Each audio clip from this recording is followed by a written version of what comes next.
નમસ્કાર મિત્રો, આપ સૌનું ફરી સ્વાગત છે અમારી ચેનલમાં। આજે આપણે એક ખૂબ જ મહત્ત્વના વિષય પર વાત કરવા જઈ રહ્યા છીએ। 2026માં ગુજરાતમાં જમીન વારસાઈના નિયમોમાં 5 મોટા ફેરફારો થયા છે। જો તમે ખેડૂત છો, જમીન ધરાવો છો અથવા તો તમારા પરિવારમાં વારસાઈની પ્રક્રિયા થવાની છે, તો આ માહિતી તમારા માટે ખૂબ જ ઉપયોગી છે।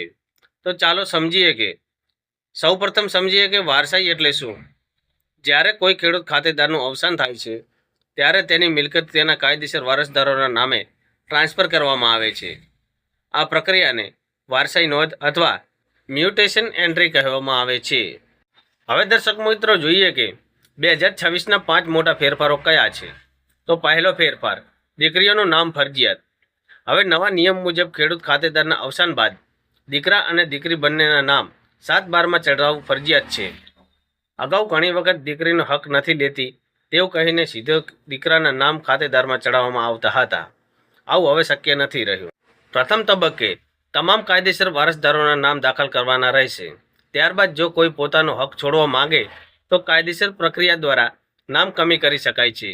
આ નિયમ મુજબ પારદર્શિકતા લાવવા માટે ખૂબ જ મહત્વનો છે। બીજો નિયમ, 5 વર્ષની સમય મર્યાદા। હવે ખેડૂતોના અવસાન બાદ 5 વર્ષની અંદર વારસાઈ કરાવવી ફરજિયાત છે। જો 5 વર્ષથી વધુ સમય થઈ જાય તો આશરે 1000 રૂપિયા સુધીનો દંડ લાગી શકે છે। સરકારનું માનવું છે કે સમયસર નોંધણી થવાથી ભવિષ્યમાં કોર્ટ કેસ અથવા કાયદાકીય વિવાદ ઓછા થશે। ત્રીજો ફેરફાર, લોન હોવા છતાં વારસાઈ શક્ય। અગાઉ તમારી જમીન પર લોન હોય તો પહેલાં લોન ભરવી પડતી હતી, હવે એવું શક્ય નથી। જમીન પર બોજો હોવા છતાં પણ વારસાઈમાં નામ દાખલ કરી શકાય છે। પરંતુ તમારે જમીન વેચવી હોય કે તમારે ભાગલા પાડવા હોય તો બેંકનું એનઓસી લેવું ફરજિયાત છે। ચોથો ફેરફાર, ખેતી અને એને જમીનનો અલગ રેકોર્ડ।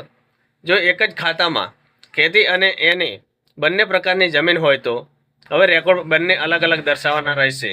જો આવું ન હોય તો વારસાઈ પ્રક્રિયા અટકી શકે છે। આથી જમીનના દસ્તાવેજો ચકાસી લેવું ખૂબ જ જરૂરી છે। પાંચમો ફેરફાર, સગીર વારસદારોની સુરક્ષા। જો કોઈ વારસદાર 18 વર્ષથી નાનો હોય તો તેના હિત માટે ખાસ નિયમ બનાવાયો છે। જો જમીન વેચાય તો તેના ભાગની રકમ તેના નામે બેંકમાં એફડી કરાવવી પડશે। તે 18 વર્ષનો થાય પછી જ રકમ ઉપાડી શકશે। અને સગીરની મિલકત વેચવા માટે કોર્ટની મંજૂરી પણ જરૂરી રહેશે। ખેડૂત મિત્રો માટે મહત્વની સલાહ, વારસાઈ 5 વર્ષની અંદર પૂરી કરો। તમામ વારસદારોના નામ દાખલ કરો। 7, 12 અને 8 ચેક કરો।